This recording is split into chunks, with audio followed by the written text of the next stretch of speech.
মুস্তাফিজের একারি মূল্য 2,72,00,000 টাকা। এবার নিলামে এই মূল্যের দ্বিগুণ পেতে পারেন মুস্তাফিজ, আছে এমনটাই সম্ভাবনা। এদিকে রিশাদ তাসকিনদের ভিত্তি মূল্য কোটি টাকার বেশি। সাকিব সুযোগ না পেলেও চমক দিয়ে চূড়ান্ত নিলামে উঠেছেন তরুণ রাকিবও। ইন্ডিয়ান প্রিমিয়ার লিগে 2026 মৌসুমের নিলাম অনুষ্ঠিত হবে আগামী 16 ডিসেম্বর আবুধাবিতে।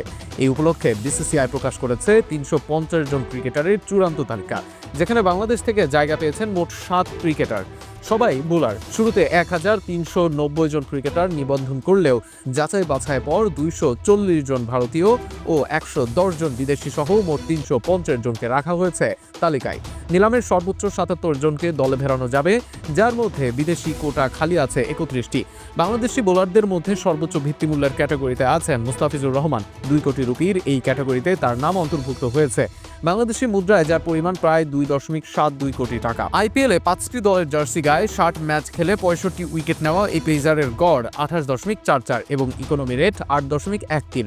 75 লক্ষ রুপির ক্যাটাগরিতে রাখা হয়েছে বাংলাদেশি 5 ক্রিকেটারকে: রিশাদ হোসেন, শরীফুল ইসলাম, তাসকিন আহমেদ, নাহিদ রানা এবং তানজিম হাসান সাকিব। বাংলাদেশি মুদ্রায় এই ক্যাটাগরির ভিত্তিমূল্য দাঁড়ায় প্রায় 1.02 কোটি টাকা। 23 বছর বয়সী বাঁহাতি স্পিনার রাকিবুল হাসান জায়গা পেয়েছেন 30 লক্ষ রুপির ক্যাটাগরিতে, যা বাংলাদেশি টাকায় প্রায় 40,80,000-এর সমান। জাতীয় দলে সুযোগ না পেলেও আইপিএলের চূড়ান্ত তালিকায় তার নাম থাকাকে দেখা হচ্ছে বড় চমক হিসেবে।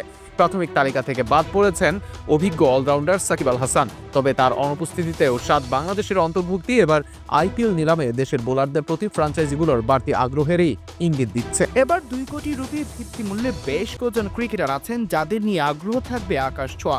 তাদেরই একজন মুস্তাফিজুর রহমান, যিনি আইপিএলের নিয়মিত পারফর্মার।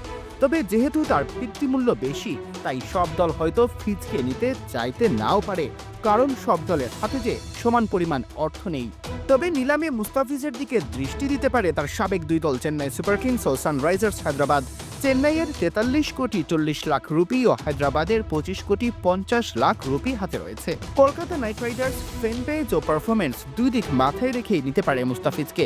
তাদের হাতে আছে 64,30,00,000 রুপি। এছাড়া লখনৌ সুপার জায়ান্টসের পার্সে রয়েছে প্রায় 23 কোটি রুপি।